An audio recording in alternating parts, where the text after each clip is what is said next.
Students, आपका राहुल ज्ञान सरोवर में हार्दिक स्वागत है। जैसा कि आप लोगों को मैं बता चुका हूं और हम लोग अपना वीडियो का 3 पार्ट कवर कर चुके हैं, जिसमें हम लोग एनसीईआरटी के चैप्टर नंबर 7 तक कवर कर चुके हैं। तो चैप्टर नंबर 7 तक हम लोग एनसीईआरटी का कवर कर चुके हैं, क्लास 7 का। क्लास 7 चैप्टर नंबर 7 तक हम लोग कवर कर चुके हैं पिछले 3 वीडियो में। और चैप्टर नंबर 8 और 9, चैप्टर नंबर 8 और 9 में कुछ ऐसी चीज़ें नहीं थी जो कि आपके एग्ज़ाम पॉइंट ऑफ व्यू से अच्छी हों या फिर उपयोगी हों, तो इसलिए मैंने उन दोनों चैप्टर्स को स्किप कर दिया है, छोड़ दिया है। कहेंगे तो बाद में एक वीडियो कर देंगे, बट अभी उस चैप्टर में ऐसा कुछ नहीं है जो कि आपके एग्ज़ाम में पूछा जाता हो, इसलिए मैंने उन दोनों चैप्टर को स्किप कर दिया है। अब हम चलते हैं चैप्टर नंबर 10 के साथ। चैप्टर नंबर 10 जो होता है ये जीवों में जनन। तो मैं आपको बता दूं फ्रेंड्स, चैप्टर नंबर 10 शुरू करने से पहले मैं आपको बता दूं कि अनअकैडमी ऐप पर जो है आप हमसे जुड़ करके पढ़ सकते हैं। तो अनअकैडमी पर भी हम पढ़ाते हैं, तो आप उनसे हमसे जुड़िएगा अनअकैडमी ऐप पर। उसका लिंक मैं आपको इसके डिस्क्रिप्शन और कमेंट बॉक्स में दे दूंगा, तो आप वहाँ से जुड़ सकते हैं अनअकैडमी ऐप पर, और वहाँ पर जाकर के भी आप हमसे साइंस वगैरह की मैराथन पढ़ सकते हैं। तो उसका मैं टोटल आपको बता देता हूँ। तो फ्रेंड्स, आप उम्मीद करते होंगे आप समझ गए होंगे। अब मैं आपको चलिए क्वेश्चन शुरू करता हूं। देखिएगा, सबसे पहला जो है ये आपका जीवों में श्वसन, चैप्टर नंबर 10 हम लोग यहां से शुरू करेंगे, और मैं आपको पूरी तरह से समझाते हुए आपको देखिए पूरा आपके लिए चैप्टर नंबर 10, 11 जो भी है पूरा अच्छे से करते हुए मैं यहां से आपको पूरी तरह से समझाते हुए आपको 12 भी ख़त्म कर दूंगा। चैप्टर नंबर 10 से लेकर के 12 तक आज आपका फिनिश कर दूंगा। तो चलिए हम शुरू करते हैं वीडियो को बिना देर किए। हेलो फ्रेंड्स, तो जैसे कि आपको मैं बता दूं, यहाँ पर आप देख सकते हैं ये अनअकैडमी का लाइव क्लासेस मैं ले रहा हूँ। अनअकैडमी ऐप पर आपका मेरा लाइव क्लासेस हो रहा है, साइंस मैराथन चल रहा है। तो साइंस का एससीईआरटी और एनसीईआरटी पर बेस्ड क्वेश्चंस क्लास 7 के अभी चल रहे हैं, जिसका क्लास 3 क्लास हो चुका है। तो 3 क्लास के आपको लिंक आपको यहाँ पर मिल जाएंगे। उसके साथ ही साथ आप अनअकैडमी पर जुड़कर हमसे पढ़ना ना भूलें। शाम को 5 बजे आप हमसे लाइव क्लासेस में अनअकैडमी पर जुड़कर पढ़ सकते हैं, जिसका लिंक आपको डिस्क्रिप्शन में भी दे देंगे, टेलीग्राम में भी दे देंगे आपको, और यहाँ पर आपके कमेंट बॉक्स में भी मैं पिन कर दूँगा। तो आप यहाँ पर जो है वहाँ से जुड़ करके आप अनअकैडमी पर लाइव क्लासेस देखना ना भूलिएगा। तो एससीईआरटी और एनसीईआरटी का मैं वहाँ पर आपको करा रहा हूँ, तो आप वहाँ पे जुड़ करके अनअकैडमी के ऐप पर आप पढ़ लीजिएगा। शाम को 5 बजे, डेली शाम को 5 बजे आपके यहाँ पे क्लासेस होता है अनअकैडमी ऐप पर। तो मैं उसका लिंक आपको दे दूँगा, या फिर आप अनअकैडमी ऐप पर जा करके मुझे राहुल गुप्ता नाम से सर्च करके आपको लोगों में यही डीपी आपको मिल जाएगा। तो ये डीपी आप देख करके आप जान सकते हैं। तीसरे नंबर पर आएगा सर्च करने पर राहुल गुप्ता करके, जब सर्च करेंगे आप तो ये मिल जाएगा, या फिर आपको डायरेक्ट मैं लिंक दे रहा हूँ, वहाँ से आप जुड़ करके पढ़ सकते हैं। तो चलिए मिलते हैं, आप लोग पढ़िएगा जरूर आकर के शाम को 5 बजे। तो पहला क्वेश्चन आपका स्क्रीन पर ये रहा फ्रेंड्स कि मनुष्य में श्वसन तंत्र का प्रथम स्तर क्या होता है। तो देखिए, मनुष्य में जो श्वसन तंत्र होता है उसका प्रथम स्तर, यानी सबसे पहले आप सांस कैसे लेते हैं, तो अपने नाक यानी नाक से लेते हैं सांस। तो जो नाक होता है, नाक के पास में ये होता है सांस, नासा गुहा, इसी के जो द्वारा जो है आप अपने सांस को अंदर लेते हैं। तो पहला स्तर तो आपका यही होगा कि नासा गुहा हो गया। तो ये आपका हो गया। तो यानी मनुष्य का श्वसन तंत्र का पहला स्तर क्या हो गया, तो नासा गुहा हो गया। दूसरा क्या होगा, श्वास नली, जिसको जो है श्वास नली आप बोलते हैं। तो श्वास नली जो है ये आपका दूसरा ऑप्शन हो जाएगा, यानी दूसरा स्तर आपका श्वास नली है। तीसरा क्या होगा, तो फेफड़ा हो जाएगा आपका। उसके बाद आपका जो श्वास होता है वो फेफड़े में जाता है। उसके बाद क्या होता है, फेफड़े के अंदर में जो होती हैं एक कूपिकाएं होती हैं, कूपिकाएं होती हैं, जिसको आप एल्वोलीज बोलते हैं, एल्वोलाई भी बोलते हैं, एल्वोलाई करके आप बताते हैं। तो एल्वोलाई और कूपिकाएं, यानी उसी को कूपिका भी कहते हैं, उसी को एल्वोलाई भी कहते हैं। तो फेफड़े के अंदर कूपिकाएं होती हैं, उन्हीं कूपिकाओं के अंदर सांस हमारा जाता है, उन्हीं कूपिकाओं के अंदर हमारा ब्लड भी आता है, यानी जो रक्त होता है, रक्त भी हमारा उन्हीं सांस के वाहिकाओं मतलब उन्हीं कूपिकाओं में आता है। और कूपिकाओं के अंदर ही, यानी आपके एल्वोलाई के अंदर ही आपका जो शुद्ध रक्त होता है, अशुद्ध रक्त होता है, वो शुद्ध रक्त में बदल जाता है। यानी वहाँ पर जो हमारे सांस में ऑक्सीजन आई हुई है वो उस रक्त में घुल जाती है, और उस रक्त में जो कार्बन डाइऑक्साइड होता है वो हमारे एल्वोलाई के माध्यम से वापस से जब सांस छोड़ते हैं तो उसके माध्यम से वातावरण में चली जाती है। यानी आपसे अगर अगला क्वेश्चन आपसे कोई पूछना चाहे कि आपका O2 और कार्बन डाइऑक्साइड, यानी ऑक्सीजन और कार्बन डाइऑक्साइड का जो मतलब आदान प्रदान होता है, स्थानांतरण होता है या फिर इंटरचेंज होता है, ये कहाँ होता है, तो कूपिकाओं में होता है, एल्वोलाई में होता है, जो कि फेफड़े के अंदर होता है। तो ये आपका क्वेश्चन हो गया। बाकी आपका इसका आंसर मैंने नासा गुहा आपको बता दिया कि प्रथम स्तर होता है, दूसरा आपका श्वास नली होता है, तीसरा आपका फेफड़ा होता है जिसके अंदर कूपिका होती है। ठीक है, फेफड़ा आपको पता ही है, बट गुहा भी आपका वही होता है। तो चलिए मैं आपको अब अगला क्वेश्चन पर ले चल रहा हूँ।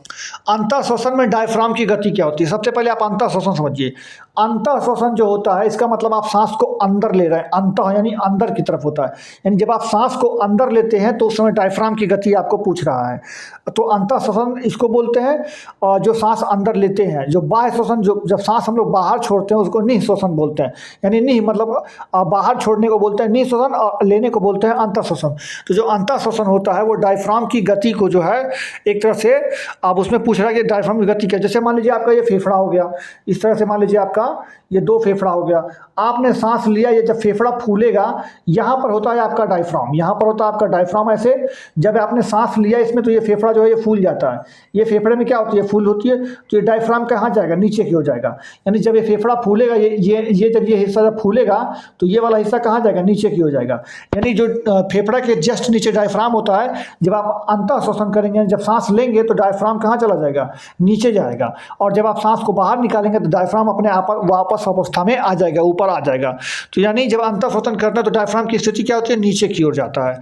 उम्मीद करते हैं आपको समझ में आया होगा। अगला देखिए क्वेश्चन में लिखा है उच्च श्वसन में आप गैस बाहर निकालते हैं। तो उच्च श्वसन यानी जो है आप जब सांस लेते हैं और जब आप सांस छोड़ते हैं तो उसमें कौन सी गैस बाहर निकालते हैं, तो कार्बन डाइऑक्साइड हम लोग बाहर निकालते हैं, जो कि आपको पता ही है, और उसके साथ साथ आप ऑक्सीजन को लेते हैं, ये भी आपको पता होना चाहिए। बाकी अगला चलते हैं, देखिए अगला लिखा है मेढक के शरीर में किस अंग में श्वसन करता है। मतलब मेढक का जो शरीर होता है, यानी जो मेढक होता है वो किससे श्वसन करता है। तो देखिए फेफड़े से श्वसन वो करते हैं जो पृथ्वी पर रहते हैं, मतलब जो भूमि पर रहते हैं, जो भी मतलब स्थल पर रहते हैं, वो लोग फेफड़े से श्वसन करते हैं। दूसरी बात आपका जो गिल से श्वसन जो करता है, जो जल के अंदर रहते हैं, जैसे कि मछलियाँ जो होती हैं वो गिल से श्वसन करती हैं क्योंकि वो जल के अंदर रहती हैं। फेफड़े से श्वसन वो करते हैं जो कि पृथ्वी पर रहते हैं, जो कि बाहर रहते हैं, मतलब जल के बाहर रहते हैं, यानी आप उनको बोल सकते हैं स्थल पर रहते हैं, जमीन पर रहते हैं। तो फेफड़े से वो लोग श्वसन करते हैं, जैसे मनुष्य हो गया, गाय हो गया, भैंस हो गया, बकरी हो गया, ये सब फेफड़े से श्वसन लेते हैं।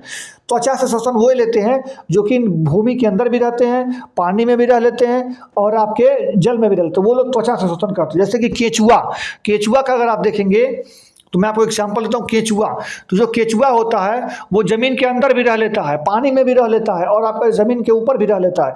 तो ये केचुआ जो होता है अपने त्वचा से सांस लेता है। कैसे लेता है, त्वचा से सांस लेता है। तो त्वचा से वे सांस लेते हैं जो ज़मीन के नीचे भी रह लेते हैं, ऊपर भी रह लेते हैं, और पानी में वो कहीं भी रह लेते हैं। तो ज़्यादातर जो है मेढक जो होता है ये भी ज़मीन के अंदर भी रह लेता है, ऊपर भी रह लेता है, पानी में भी रह लेता है। ये कैसे सांस लेगा, त्वचा से सांस लेगा। ठीक है, तो ये भी आपको समझ में आ गया होगा। बाकी आप देख सकते हैं मछली, पांचवा, मछली के अंदर जो होता है, मछली के अंदर जो है मतलब इसका कहने का मतलब है कि श्वसन करती है। तो मछली जो है पानी के अंदर, मछली जो है पानी के अंदर कैसे श्वसन करती है, गिल के द्वारा करती है, मैंने अभी आपको बताया है। और जो जमीन पे रहते हैं उन्हें फेफड़े द्वारा करते हैं। ठीक है, यहाँ पर लिखा है अंतः श्वसित वायु में ऑक्सीजन का प्रतिशत कितना होता है। अंतः श्वसित कहने का मतलब जो आप ऑक्सीजन को अंदर लेते हैं तो उसमें ऑक्सीजन की कितनी मात्रा होती है। तो आप बताइएगा भैया। देखिए ये हमारा हो गया, मान लेते हैं वायुमंडल के अंदर 78% क्या होता है, नाइट्रोजन होता है, यानी N2 जो होता है वो 78% होता है। बाकी आपका 21% क्या होता है, ऑक्सीजन होता है। बाकी आपका 0.03% क्या होता है, कार्बन डाइऑक्साइड होता है। बाकी आपका जो है इनसे बचा हुआ जो कुछ भी होता है वो सारा सब कुछ उसी में 1% के से भी कम के हिस्से में सब कुछ सिमट के रह जाता है। तो जितना भाई वायुमंडल में रहेगा उतना ही तो आप अंदर लेंगे। ऐसा तो है नहीं कि 21% वायुमंडल में तो आप 40% ले लेंगे, ऐसा तो हो नहीं सकता। यानी वायुमंडल में जितना पाया जाता है उतना ही आप ऑक्सीजन को ले पाएंगे। यानी 21% वायुमंडल में उपस्थित होता है, इसलिए आप 21% अंतः श्वसन में ऑक्सीजन ले पाते हैं। बाकी नाइट्रोजन का प्रतिशत 78 होता है, जो कि मैंने आपको बता दिया। अगला क्वेश्चन लिखा है कभी कभी जब हम भारी व्यायाम करते हैं, मतलब खूब ज़्यादा एक्सरसाइज कर लिए, कुश्ती कर लिए, लड़ाई झगड़ा कर लिए, बहुत ज़्यादा काम कर दिए, कोई भी जो भी मेहनत का काम हो गया, तो उस कंडीशन में हमारी मांसपेशियों की कोशिकाओं में अवायवीय श्वसन होता है। मतलब जैसे हम लोग कौन सा श्वसन करते हैं, वायुवीय श्वसन। वायुवीय श्वसन मतलब कि हम लोग ऑक्सीजन लेते हैं, कार्बन डाइऑक्साइड छोड़ते हैं, फिर वो ऑक्सीजन हमारे शरीर के हर कोशिकाओं के पास जाता है, और वो ऑक्सीजन की मदद से माइटोकॉन्ड्रिया जो होता है वो हमारा सॉरी देखिए, आप सबसे पहले ऑक्सीजन लेते हैं, कार्बन डाइऑक्साइड को बाहर निकाल देते हैं। जो ऑक्सीजन आपने लिया है वो रक्त वाहिकाओं के द्वारा कहाँ जाता है, तो आपके कोशिकाओं तो जाता है। कोशिका के अंदर कौन सा होता है, तो माइटोकॉन्ड्रिया होता है। कोशिका के अंदर क्या पाया जाता है, माइटोकॉन्ड्रिया पाया जाता है, और वो माइटोकॉन्ड्रिया क्या करता है, वायुवीय श्वसन के द्वारा, यानी उसी ऑक्सीजन की मदद से आपके ग्लूकोज को तोड़ देता है। यानी जो आपके ग्लूकोज जो पाया जाता है आपके बॉडी में, जो आप खाना खा करके पचाए हुए हैं, उस ग्लूकोज यानी C6H12O6 जो कि ग्लूकोज होता है, C6H12O6 ये ग्लूकोज होता है, इसको तोड़ देता है, जिसमें आपको 36 ATP ऊर्जा बनता है। तो ये तो हो गया आपका वायवीय श्वसन। यानी वायवीय श्वसन के अंदर मैं आपको फिर से बता देता हूँ, सबसे पहले आप O2 लेते हैं। O2 लेने के बाद ये O2 कहाँ जाता है? आपके शरीर की कोशिका के पास जाता है। कोशिका में आपके होते हैं माइट्रोकांडिया। माइट्रोकांडिया जो होता है वो कोशिका का जो है एक तरह से, इसको आप पावर हाउस ऑफ सेल बोलते हैं, यानी कोशिका ऊर्जा का आवास बोल सकते हैं, पावर हाउस बोल सकते हैं आपके बॉडी का, तो माइट्रोकांडिया होता है। फिर जो आप ऑक्सीजन लेकर के आए हैं माइट्रोकांडिया के पास, ये उसी ऑक्सीजन की मदद से जो आपके शरीर में खाना पचा हुआ था उसके मदद से जो C6H12O6 बना हुआ था, इसको क्या करता है? तोड़ देता है। इसी को तोड़ करके 36 ATP ऊर्जा बनाता है। कितना बनाता है? 36 ATP ऊर्जा आपके बना देता है बॉडी में। ये होता है वायवीय श्वसन, क्योंकि आपने इसमें ऑक्सीजन का इस्तेमाल किया है वायवीय के श्वसन के द्वारा, इसमें माइट्रोकांडिया ये काम करता है, तो आपको मैंने बता दिया। अब होता है एक अवायवीय, मतलब उसमें अवायवीय होता है, यानी उसमें वायु का इस्तेमाल नहीं करते हैं। तो जब आपके बॉडी में ऑक्सीजन, यानी जब आपके बॉडी में ऊर्जा की बहुत ज़्यादा ज़रूरत होती है, जैसे कि मान लीजिए आप दौड़ रहे हैं, आप कोई बहुत ज़्यादा मेहनत काम कर रहे हैं, तो उस कंडीशन में आपके अंदर जो है ऊर्जा बहुत ज़्यादा चाहिए, आपको एनर्जी जो है वो बहुत ज़्यादा चाहिए, लेकिन उतना एनर्जी आपकी कोशिका बना नहीं पाती है। तब क्या होता है कि उसी कोशिकाओं के अंदर जो है वो क्या होता है? अवायवीय भी श्वसन हो जाता है, जिसके अंदर सिर्फ 2 ATP ऊर्जा बनता है। सिर्फ 2 ATP ऊर्जा बनता है अवायवीय श्वसन के दौरान, और उस मतलब सभी कोशिकाओं के द्वारा एक्स्ट्रा काम करके इस 2 ATP ऊर्जा का निर्माण करते हैं अवायवीय श्वसन के द्वारा। उसी दौरान जब ये बनता है तो उसी के दौरान आपका लैक्टिक अम्ल भी बन जाता है। लैक्टिक अम्ल भी जो आपके कोशिका में बन जाता है, और जो ये लैक्टिक अम्ल और उसके साथ ही साथ 2 ATP ऊर्जा आपकी जो बॉडी में बनता है अवायवीय श्वसन के द्वारा, तो इसी लैक्टिक अम्ल के जमा होने के कारण आपकी मांसपेशियों में बहुत ज़्यादा दर्द हो जाता है। तो जब ये लैक्टिक अम्ल आपकी कोशिकाओं में जमा हो जाता है तो उसके कारण आपकी मांसपेशियों में दर्द हो जाता है। तो यही कारण है कि आपके अवायवीय श्वसन के दौरान आपकी लैक्टिक अम्ल और आपका 2 ATP ऊर्जा बनता है, और जो लैक्टिक अम्ल बनता है इसी के मतलब कारण से आपकी बॉडी में बहुत ज़्यादा दर्द होता है। तो वही आपको लिखा हुआ है कि जब आप अवायवीय श्वसन करते हैं तो इस प्रक्रिया के दौरान क्या उत्पन्न होता है। तो एल्कोहल की बात मैंने बताई नहीं, ये गलत हो गया। शराब से कोई मतलब नहीं, लैक्टिक अम्ल से और कार्बन डाइऑक्साइड से कोई मतलब नहीं है, ऑक्सीजन से कोई मतलब नहीं है। तो आपका केवल और केवल लैक्टिक अम्ल बनता है और 2 ATP ऊर्जा बनता है, ATP ऊर्जा बनता है इसके साथ ही साथ। तो अगर यहाँ 2 ATP ऊर्जा लिखा होता तो वो भी बता देते, लेकिन नहीं लिखा है, तो केवल लैक्टिक अम्ल सही आंसर होगा। आगे बढ़ते हैं। अगला क्वेश्चन आपका लिखा हुआ है, देखिएगा अगला क्वेश्चन जो है ये आपके स्क्रीन पर ये रहा कि ईस्ट का उपयोग हम वाइन, बियर, शराब, मतलब ईस्ट जो होता है वो शराब बनाने के लिए किया जाता है। यह कौन सी श्वसन के द्वारा होता है? सबसे पहले आप समझिएगा शराब बनता कैसे, ये मैं आपको बता देता हूँ। देखिए एक होता है एथिल अल्कोहल C2H5OH, ये आपका होता है एथिल अल्कोहल। इसको हम क्या करते हैं, इसको हम ईस्ट मिला देते हैं। इसमें क्या मिला देते हैं? ईस्ट को मिला देते हैं, और ईस्ट इस एथिल अल्कोहल में मिला करके, और हम इसको वायु की अनुपस्थिति में, वायु की अनुपस्थिति मतलब जहाँ पे वायु न रहे, वायु की अनुपस्थिति में ये हम क्या करते हैं, ईस्ट को मिला देते हैं इसमें, और ऐसे पात्र में बंद कर देते हैं जिसमें वायु न जाए, यानी उसमें कोई भी हवा ना हो। तो उस क्रिया में उसके बाद जो बनता है उसको बोलते हैं शराब। तो इसके बाद यहाँ पे क्या करते हैं, सॉरी यहाँ पर ये बनता है C2H5OH, या इस प्रक्रिया में क्या बनता है C2H5OH, और लेते क्या है इसमें, तो C6H12O6 जो है ये आपको लेते हैं। तो C6H12O6 लेते हैं, जिसमें हम ईस्ट मिला देते हैं और उसको अवायवीय श्वसन कराते हैं उसमें, तो हमारा C2H5OH यानी एथिल अल्कोहल बनता है। तो आप यहाँ पर देख सकते हैं जो यहाँ पर होगा अवायवीय श्वसन के दौरान एथिल अल्कोहल, वही आपका आंसर होगा। तो श्वसन करता है तो क्या करता है भैया, तो अवायवीय रूप में अल्कोहल का उत्पादन यानी एथिल अल्कोहल का उत्पादन, यानी यही आपका थर्ड ऑप्शन सही हो जाएगा। तो उम्मीद करते हैं आपको समझ में आ गया होगा। अगला क्वेश्चन जो लिखा हुआ है, सांस छोड़ने की प्रक्रिया के दौरान पसलियां हिलती हैं। देखिए जब आप फेफड़ा हो तो जब आपका फेफड़ा है, मान लीजिए जो आपका फेफड़ा है, ये जो है आपका मान लेते हैं ये फेफड़ा हो गया, ठीक है, ये आपने सांस लिया, तो जब आपने इसमें सांस लिया तो ये फूलता है। जब आप सांस लेंगे तो ये चीज़ फूल जाता है, बड़ा हो जाता है। जब बड़ा होगा तो आपकी जो पसली होती है, जिसके पीछे ये सुरक्षित पड़ा रहता है फेफड़ा, तो आपकी पसली कैसे होगी? पसली आपकी ऊपर उठेगी। क्या होगी? ऊपर उठेगी और बाहर की ओर ऊपर उठेगी, बाहर की ओर ऊपर उठेगी। जब आप सांस लेंगे, आप अंदर लेंगे तब, लेकिन इसमें लिखा है सांस छोड़ने, यानी आप सांस को बाहर छोड़ रहे हैं, तब क्या होगा? वही हड्डी क्या हो जाएगी? नीचे जाएगी और अंदर की ओर जाएगी। सांस छोड़ते समय पसली नीचे जाती है और अंदर की ओर जाती है, जबकि जब सांस लेते हैं तो पसली ऊपर की ओर आती है और बाहर की ओर आती है। तो इसका आंसर ऑप्शन नंबर 1 हो जाएगा, नीचे की ओर अंदर की ओर जाएगी जब आप सांस को छोड़ेंगे। अगला क्वेश्चन लिखा है कि सांस लेना एक प्रक्रिया है। कौन सी प्रक्रिया है भैया? तो समझिएगा, सांस लेते हैं जब तुम शरीर में O2 प्रदान करते हैं, एकदम सही बात है। जब हम सांस लेते हैं तो O2 को ग्रहण करते हैं और CO2 को हम बाहर करते हैं, यही हम काम करते हैं सांस में। ऊर्जा को तोड़ते हैं, ये कोई काम नहीं है इसका। तीसरा लिखा है शरीर में CO2 से छुटकारा पाते हैं। हाँ बिल्कुल, छुटकारा पाते हैं, यानी हम ऑक्सीजन यानी O2 को लेते हैं और CO2 को क्या करते हैं? बाहर निकाल देते हैं। इसको बाहर निकाल देते हैं और इसको हम ले लेते हैं, इसको ले लेते हैं ऑक्सीजन को और हम CO2 को बाहर निकाल देते हैं। तो आपका फर्स्ट ऑप्शन एकदम सही होगा क्योंकि उस प्रदान करते हैं, सही बात है। और थर्ड ऑप्शन भी आपका सही होगा क्योंकि हम इससे छुटकारा पाते हैं। तो पहला और तीसरा आपका आंसर हो जाएगा, यानी ये जो है ऑप्शन नंबर आपका थर्ड इसका आंसर हो जाएगा। आगे क्वेश्चन बढ़ते हैं। लिखा हुआ है अगला क्वेश्चन आपके स्क्रीन पर, ये रहा। लिखा है कि मछलियां अपने गड़फड़े की सहायता से सांस लेती हैं, जो कि मैंने आपको शुरुआत में ही बताया है। इसमें प्रचुर मात्रा में रक्त वाहिकाएं होती हैं और गलफड़े मछलियों की मदद करती हैं। क्या करती हैं?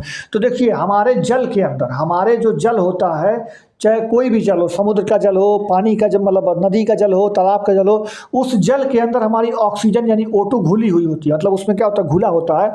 उस जल के अंदर ऑक्सीजन क्या होती है? घुली हुई होती है। और इसी जल के अंदर घुली हुई ऑक्सीजन को इस्तेमाल कौन करता है? मछलियाँ करती हैं। तो यहाँ पर आप जो ऑप्शन वो लिखा वो सही रहेगा। पानी में घुली ऑक्सीजन लेती हैं किसके द्वारा? गलफड़े के द्वारा ये लोग मछलियाँ करती हैं, ठीक है। तो पानी में घुली हुई ऑक्सीजन को लेते हैं। अगला लिखा हुआ, केचुआ और मेढक त्वचा में सांस लेते हैं। मैंने आपको शुरुआत में केचुआ और दोनों का एग्जांपल दिया था, जिसके साथ ही जीवों का त्वचा क्या होती है? तो ऐसे जीव आप देखे होंगे उनकी त्वचा हमेशा नम रहती है, मतलब हमेशा गीला गीला रहता है उनकी त्वचा पर, और वो चिपचिपा भी होता है। मतलब उनकी त्वचा जो होती है, जो ऐसे जीव जो कि त्वचा से सांस लेते हैं, उसकी त्वचा कैसी होती है? गीला गीला होती है और बहुत नम होती है और चिपचिपा होता है। तो जो नम और चिपचिपा आपका आंसर होगा वही आपका सही आंसर हो जाएगा। यानी केचुओं की और मेढक की जो त्वचा होती है वो नम होती है और चिपचिपा होती है। अगला जो है चैप्टर हम पढ़ाएंगे आपको जंतुओं और पादपों में परिवहन। तो परिवहन पढ़ाने से पहले मैं आपको 2-3 चीज़ों का बात बता देता हूँ, आप उसको जानिए। देखिए, हमारे जो अंदर परिवहन होता है वो ब्लड जो है उसका काम करते हैं, जो कि मैंने आपको बताया हूँ कि ब्लड जो है मैं आपको इंसानों और पादपों में बता दूँ। पहले मैं पादप की देख लेता हूँ। तो पादपों का मैं आपको बता दूँ, अगर इसमें परिवहन, तो ज से होता है जाइलम। देखो, जाइलम हो गया ज से, तो ज से होता है जल। यानी जल को हमारा जो भूमि से, यानी जो मतलब ये मान लीजिए भूमि है और ये हमारा पेड़ है, तो पेड़ के ऊपर जो लाने का काम करते हैं, यानी भूमि से, यानी भूमि के नीचे से, अंदर से, मिट्टी के अंदर से पानी को जो ऊपर खींचता है वो क्या होता है? जाइलम। यानी जल का परिवहन कौन करता है? जाइलम। और फ्लोयम, देखिए फ्लोयम का मतलब हो गया फल। देखिए, फ से फल होता है, फ से फ्लोयम। याद करने का तरीका मैं बता रहा हूँ आपको कि फ से फल भी होता है, फ से फ्लोयम भी होता है। तो फ्लोयम का मतलब हो गया कि भोजन जो पहुंचाने का काम करता है वो काम करता है फ्लोयम। फिर मैं आपको बता देता हूं, देखिए, जाइलम जो होता है वो आपका क्या करता है? जल को पहुंचाता है कहाँ? नीचे से ऊपर। यानी जो आपका मान लेते हैं जो भूमि है, जैसे मान लेते हैं ये भूमि है, भूमि में हमने एक पेड़ लगा दिया, ये हमारा हो गया पेड़। ये नीचे से जो ऊपर ले जाएगा उसको क्या कहते हैं? वो जल जो है नीचे से जो ऊपर जाता है, ये कौन ले जाता है? तो जाइलम ले जाता है, जो कि जल का काम करता है, ठीक है। और फ्लोयम जो मैंने आपको बताया कि फ्लोयम क्या करता है? तो ये फल यानी जो है खाना जो बनता है, जैसे मान लीजिए पत्तियों ने खाना बना दिया, यहाँ पर जो टॉप पर होगा, ये पत्ती होती है टॉप पर, यहाँ पर खाना बन गया। अब ये खाना को ऊपर भी पहुँचाना है, नीचे भी पहुँचाना है, ऊपर अगल भी पहुँचाना है, बगल भी पहुँचाना। यानी फ्लोयम जो है वो खाने को पूरे पेड़ के नीचे से लेके ऊपर तक कहीं भी किसी भी भाग में अगर खाना पहुँचाने का काम है, भोजन पहुँचाने का काम है, तो वो किसका है? फ्लोयम का है। और इसकी जो गति होती है वो ऊपर नीचे दाएँ बाएँ दोनों तरफ होती है, तीनों तरफ होती है। तो मतलब फ्लोयम की गति जो होती है ऊपर भी होती है और नीचे भी होती है, जबकि जाइलम की गति जो होती है वो एक दिशीय होती है, हमेशा ऊपर की ओर होती है। जाइलम हमेशा ऊपर की ओर होता है, यानी पानी को हमेशा ऊपर की ओर पत्तियों की तरफ लेके जाता है। तो यानी जाइलम की गति जो होती है वो एक दिशा में ऊपर की ओर होती है, जबकि फ्लोएम की जो गति होती है वो दोनों दिशा में होती है, ऊपर नीचे दाएं बाएं सब चलता है। यानी फ्लोएम की गति जो होता है वो दो दिशीय होती है, ऊपर और नीचे दोनों होता है। उम्मीद करते हैं ये पूरी बात आपको समझ में आ गई होगी। अब हम चलते हैं आपको मनुष्य पर। तो जो मनुष्य है उसमें भी मैं आपको बता देता हूँ। उसमें मैंने अभी आपको थोड़ी देर पहले बताया भी है, लेकिन आपको फिर से बता देता हूँ कि मनुष्य में क्या होता है। जो फेफड़ा होता है हमारा, ठीक है, मान लेते हैं ये फेफड़ा हो गया हमारा, दो फेफड़े हो गए, और इस फेफड़े के में आ गया ऑक्सीजन, ऑक्सीजन इसी फेफड़े के अंदर आ गया, ठीक है। अब यहाँ पर आप क्या करेंगे, इस फेफड़े के अंदर कूपिकाएँ होती हैं, जिसको मैंने अभी आपको बताया कि क्या होता है, वो लोग एल्वोलाई होते हैं। उसी एल्वोलाई के अंदर ऑक्सीजन आता है, तो उसी एल्वोलाई के अंदर कार्बन डाइऑक्साइड जो है मतलब बाहर निकल जाता है, और ऑक्सीजन जो होता है वो ब्लड में घुल जाता है। उसी एल्वोलाई में जो हमारा खून के माध्यम से जो ऑक्सीजन आता है वो क्या होता है, वो खून के माध्यम से जो हमारा कार्बन डाइऑक्साइड आता है वो बाहर निकल जाता है, और जो ऑक्सीजन हमने लिया है वो उसी खून में यानी ब्लड में जो है घुल करके पूरे शरीर में चला जाता है। तो ये प्रक्रिया होती है हमारे शरीर के अंदर, ठीक है। तो ये हमारा जो है मैंने आपको पूरी तरह से बता दिया, पादप और मनुष्य दोनों के अंदर। अभी मैं आपको एक चीज़ बता देता हूँ। देखिए हमारे जंतुओं के अंदर जो होता है, यानी जंतुओं के अंदर जो हमारे अंदर जो होता है, यानी जो ऑक्सीजन होता है वो कौन ले जाता है, धमनी। कौन ले जाता है, धमनी। धमनी जो होता है वो ऑक्सीजन को ले जाता है, और जो सीरा होता है, सीरा जिसको बोलते हैं, सीरा जो होता है वो कार्बन डाइऑक्साइड को ले जाता है। धमनी का कौन ले जाता है, ऑक्सीजन ले जाता है। सीरा किसको ले जाता है, तो कार्बन डाइऑक्साइड को ले जाता है। जहाँ भी आप धमनी देखिए ऑक्सीजन को टिक करिए, जहाँ सीरा देखिए वहाँ कार्बन डाइऑक्साइड को टिक करिए। लेकिन एक इसमें अपवाद है, उसको समझें।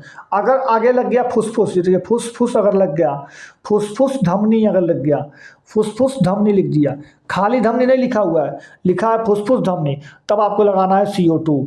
और अगर यहीं पे लिख दिया फुसफुस सिरा, फुसफुस सिरा लिख दिया, फुसफुस सिरा लिख दिया, तो आपको लिख देना है O2। यानी फुसफुस धमनी लिखेगा तो कार्बन डाइऑक्साइड, फुसफुस सिरा लिखेगा तो आपका ऑक्सीजन, यानी हाँ तो ऑक्सीजन O2 आ गया।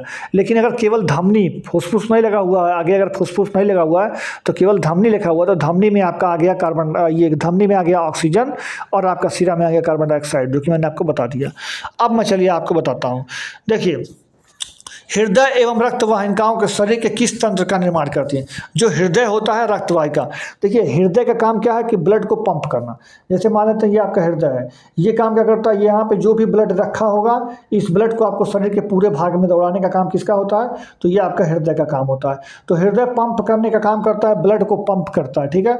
और जो रक्त वाहिकाएँ होती हैं ये ऑक्सीजन को लेकर के पूरे बॉडी में जाती हैं, और कार्बन डाइऑक्साइड पूरे बॉडी से लेकर के आकर के फेफड़े की मदद से बाहर निकाल देती हैं।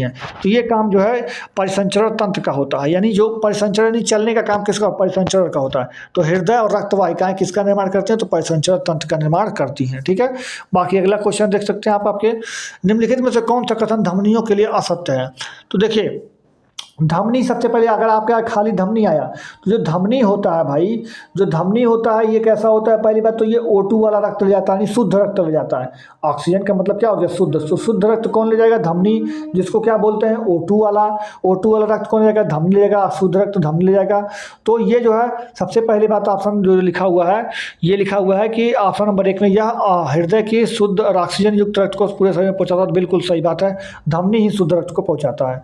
अगला लिखा हुआ है इसकी भित्ति मोटी होती है, तो हाँ ये नस जो होता है वो थोड़ा मोटा होता है, तो ये भी बात आपका सही लिखा हुआ है। और इसकी जो भित्तियाँ होती हैं प्रत्यास्थ होती हैं, मतलब जो इसकी जो नसें होती हैं, जो इसकी वाहिकाएँ होती हैं, ये काफ़ी प्रत्यास्थ होती हैं, मतलब जो है इसका मतलब लचीली टाइप का आप इसका समझ सकते हैं, वो लचीली टाइप की होती हैं। तो ये बात आपका, आपके तीनों बात आपका सही होगा, तो इसमें कोई भी गलत नहीं है। तो आप इसमें चौथा नंबर ऑप्शन लगाएंगे कि इनमें से कोई नहीं गलत है इसमें, ठीक है। सारे का फल ऑप्शन सही लिखा हुआ था। अगला क्वेश्चन लिखा हुआ है कि शरीर में हृदय के अंदर उपस्थित निचले कक्ष को क्या कहते हैं। तो देखिए मैं आपको बता दूं कि शरीर में जो हृदय होता है, मैं आपको हृदय तो नहीं बना रहा हूं मैं, लेकिन आपको समझा देता हूं। देखिए ये हो गया, आपके शरीर में इस तरह के 4 कक्ष होते हैं। जो ये होता है इसको बोलते हैं बायां अनिल्द, बायां अलिंद, अलिंद। जो इधर होता है उसको बोलते हैं बायां अलिंद, और जो इधर होता है उसको दायां अलिंद बोलते हैं, दायां अलिंद, ठीक है। उसी तरह से ये जो इधर होता है उसको बायां निलय बोलते हैं, बायां निलय, ये हो गया। उसी तरह से इधर वाले को दायां निलय बोलते हैं, दायां निलय। तो यानी आप देखिए आपके हृदय में 4 कक्ष होती हैं। ऊपर वाले को बोलते हैं अलिंद, नीचे वाले को बोलते हैं निलय। अगर बाईं तरफ है तो बायां अनिंद, अगर दाईं तरफ है तो दायां अनिंद। उसके बाद अगर आपका जो है नीचे वाला जो होता है निलय होता है, तो नीचे वाले में अगर बाईं तरफ है तो बायां निलय, और अगर दाईं तरफ है तो दायां निलय। तो यानी इस तरह से आपके कुल 4 कक्ष हो जाते हैं, दाईं अनिंद, बाएं अनिंद, उसके साथ ही बायां निलय, दायां निलय, 4 कक्ष हो गए। अब आपसे पूछ रहा है शरीर के हृदय में अंदर उपस्थित नीचे के कक्ष, जो नीचे होता है उसको क्या बोलते हैं? निलय बोलते हैं। 9 से नीचे आप ऐसे याद करिए, 9 से होता है नीचे और 9 से ही होता है निलय। निलय देखिए दोनों मिलता है, इसमें भी 9 है, इसमें भी 9 है, तो 9 से नीचे हो गया, 9 से निलय हो गया। तो नीचे कौन सा पाया जाएगा? वो निलय पाया। ऊपर कौन सा होगा? अलिंद होगा। तो नीचे कौन सा पूछा होगा? तो निलय। तो यहाँ पर ऑप्शन नंबर 2 आपका सही हो जाएगा। हम अगले क्वेश्चन पर बढ़ते हैं। चौथा नंबर क्वेश्चन आपका लिखा हुआ है कि हृदय स्पंद मापने का, यानी जो हृदय की धड़कन होती है आपकी, कि ये जो आपका गति है हृदय का, और जो हृदय का जो पंप करने वाला जो क्रिया होता है, तो उसको मापने का यंत्र क्या होता है? तो आप देखेंगे डॉक्टर के पास क्या होता है? स्टेथोस्कोप होता है। तो यही आपका ऑप्शन सही हो जाएगा। बाकी जो हाइग्रोमीटर होता है, इससे हम मापते हैं वायु में उपस्थित नमी, जो आर्द्रता होती है उसको मापते हैं हाइग्रोमीटर से। माइक्रोस्कोप से हम छोटी छोटी वस्तुओं को जो अपनी आंखों से नहीं देख सकते उसको देखते हैं। टेलीस्कोप से हम बहुत दूर की वस्तु को देखते हैं, जैसे ब्रह्मांड में स्थित कोई वस्तु हो या बहुत ज़्यादा दूर हो, कई हज़ारों किलोमीटर की दूर की स्थित वस्तुओं को देखना हो, तो हम उसके लिए टेलीस्कोप का प्रयोग करते हैं। तो चारों ऑप्शन मैंने आपको बता दिया। बाकी रहा शरीर में जहाँ मूत्र जमा होता है उसको क्या बोलते हैं? मूत्राशय बोलते हैं। शरीर में जहाँ जमा हो जाएगा मूत्र उसको क्या बोलेंगे? मूत्राशय बोलेंगे। और मूत्र का जो निर्माण करता है उसको क्या बोलते हैं? वृक्क, यानी इसको आप इंग्लिश में किडनी बोलते हैं, हिंदी में वृक्क बोलते हैं। ठीक है, तो यहाँ पर आपका मूत्र का निर्माण होता है। मूत्र का निर्माण बोले तो जो आपका जो आपका खून होता है, ब्लड, रक्त जो होता है, जो रक्त होता है उसका प्यूरिफाई कौन करता है? हृदय का ये करता है, वृक्क। यानी आपका जो किडनी होता है वो आपके रक्त को प्यूरिफाई यानी शुद्ध करता है, तो ये वृक्क में होता है। और जो शुद्ध होने के बाद जो रक्त होता है वापस आपके शरीर में चला जाता है। लेकिन जो बचा हुआ है, जो बेकार होता है, जो उसको शुद्ध करने के बाद जो छान के निकलता है उसको बोलते हैं मूत्र। उस मूत्र को कहाँ जमा करते हैं? मूत्राशय में। तो मैं आपको बता दूं, वृक्क से लेकर के यहाँ पर मैं आपको दिखा देता हूँ, एक सेकंड। मान लेते हैं ये आपका ये वृक्क है, ठीक है, ये आपका वृक्क हो गया। यहाँ से एक पाइप होता है, इस पाइप के माध्यम से ये आपका मूत्राशय आ गया। मान लेते हैं ये मूत्राशय है आपका। तो जिस पाइप की मदद से, जिस नली की मदद से वृक्क से ये मूत्राशय तक मूत्र आता है उसको बोलते हैं मूत्रवाहिकाएं। उसको क्या बोलते हैं? मूत्रवाहिकाएं, जो कि आपका थर्ड ऑप्शन में लिखा हुआ है। यानी वृक्क से लेकर के मूत्राशय तक लाने वाले मूत्र मार्ग को क्या बोलते हैं? और यहाँ पे बोलते हैं मूत्रवाहिकाएं। और जो ये मूत्र मार्ग लिखा हुआ है, जो यहाँ के मूत्राशय से लेकर के जो बाहर निकालने का जो मार्ग होता है उसको बोलते हैं मूत्र मार्ग। यानी अगर आपका मूत्राशय में मूत्र जहाँ इकट्ठा होता है वहाँ से बाहर निकालने वाला अगर आप नली को देखेंगे तो उसको बोलेंगे मूत्र मार्ग। लेकिन वृक्क यानी किडनी से लेकर के मूत्राशय जहाँ पर मूत्र इकट्ठा होता है वहाँ पर लाने वाले मार्ग को बोलते हैं मूत्रवाहिकाएं। ठीक है, तो ये आपका मैंने आपको चारों बात आपको बता दिया। यानी वृक्क में आपका मूत्र बनकर तैयार हो जाएगा, यहाँ पर आपका स्टोर रहेगा। लेकिन किडनी से यानी वृक्क से मूत्राशय में लाने वाले जो मूत्र को ले जाता है उसको क्या बोलते हैं? मूत्रवाहिका बोलते हैं। और जो मूत्र को बाहर निकालता है, हमारे बॉडी से बाहर निकलता है, जैसे हमारी बॉडी से जब जैसे मूत्राशय में मूत्र इकट्ठा हो गया, लेकिन जब ये भर जाएगा मूत्राशय तो आप इसको बाहर निकालते हैं, तो जिस मार्ग से बाहर निकालते हैं उसको बोलते हैं मूत्र मार्ग। ऑप्शन से मैंने आपको चारों बातें आपको क्लियर कर दिया कि क्या क्या कैसे कैसे होता है। बाकी और भी आएगा तो मैं आपको क्लियर करता रहूँगा। तो चलिए अगला क्वेश्चन पे चलते हैं। तो यहाँ पर आपसे पूछा था, पहले मुझसे जवाब देता हूँ कि शरीर में जहाँ मूत्र जमा होता है उसे क्या कहते हैं? भैया शरीर में जहाँ मूत्र जमा होता है उसे मूत्राशय कहते हैं। अगर यही पूछता शरीर में जहाँ से मूत्र बाहर निकलता है उसको क्या बोलते हैं? तो मूत्र मार्ग बोलते हैं। और यही पूछता कि किडनी से जब मूत्राशय में लाते हैं उसको क्या बोलते हैं? तो मूत्रवाहिका बोलते हैं। और अगर मान लीजिए कहाँ बनता है तो उसको वृक्क बोलेंगे, नहीं किडनी बोलेंगे। ठीक है, लिखा है मूत्र में यूरिया की मात्रा तथा समानता कितनी होनी चाहिए? तो 2.5% आपकी यूरिया होनी चाहिए आपके मूत्र में। यानी आपका जो मूत्र बनकर तैयार हो गया है उसमें 2.5% तक यूरिया होनी चाहिए। उससे ज़्यादा या उससे कम का थोड़ा सा जो होता है, इससे थोड़ा बहुत कम ज़्यादा होगा तो चल जाएगा, लेकिन ज़्यादा कम होगा या ज़्यादा से ज़्यादा निकलेगा तो नुकसान होता है। यानी आपको एक बीमारी के रूप में बाहर देखने को मिलता है। अगला क्वेश्चन लिखा हुआ है कि वह पेशीय नली जिसके माध्यम से संग्रहित मूत्र शरीर से बाहर निकलता है। देखिए आप क्वेश्चन में जो बताया आपको यहाँ पे आ गया कि वह पेशीय नली जिसके माध्यम से मूत्र बाहर निकलता है, तो आप ही बताइए उसको क्या बोलते हैं? मूत्र मार्ग बोलते हैं ना, जो कि मैंने अभी आपको बताया। तो आपका ये आंसर सही हो जाएगा। बाकी देखिए वे पाइप, अभी आपको देखिएगा यहाँ पे जो मैंने आपको बताया है शुरू में, तो वो भी आपको यहाँ पे काम आएगा। वे पाइप की तरह होते हैं जिनमें विशेष कोशिकाओं का एक समूह होता है। वे पदार्थों का परिवहन करते हैं, पदार्थ का परिवहन कर रहे हैं, ना कि जल का। ध्यान से समझिएगा, ये पदार्थ का परिवहन कर रहे हैं, यानी खाना पीने का परिवहन कर रहे हैं, पानी का परिवहन नहीं कर रहे हैं।